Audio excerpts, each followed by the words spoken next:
When looking at applying best practices to customer experience in fleet, you need to start by knowing what your customers interact with. When you're looking at best practices of the top customer experience companies, it can come from many industries and apply to many other industries, and certainly what we're going to talk about is that it applies to fleet, okay? And so one thing that is a best practice that's fundamental to customer experience leadership is first knowing what customers interact with.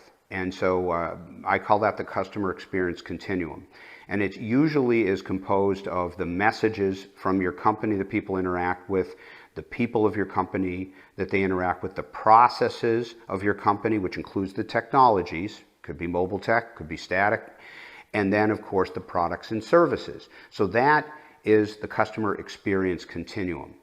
Now, what is common to most customer experience leaders is that when you develop those and you want to give people a great customer experience to inspire them to advocate for you, you will iterate. Okay, and what that means is that you will do testing, many small testing sessions to develop the message with people like your customers, okay, like your fleet managers, like your drivers, okay. You're going to do high frequency testing of the messages or the interactions people have with your people. Let's say you're developing a new service or a new product, or it could be new technologies or new services. So you do that at a high frequency, and it's iterative. You do the same for user experience, okay? This would be a user experience people are having interacting with things in the vehicle or interacting with a mobile app or a website. So you don't just put it out there. What you want to do is you're testing this with people, if you're fortunate and you can test it with people you already have as customers and users, okay, fleet managers and drivers, that's who you want to test it with.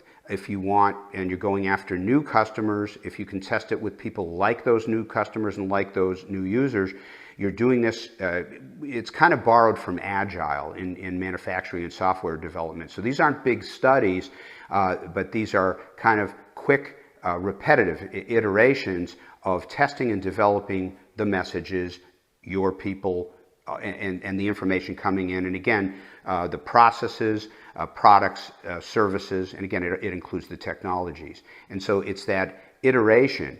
So it's looking at customers and users as important inputs for the development of all those pieces in the customer experience continuum that's going to give you an advantage in customer and user experience.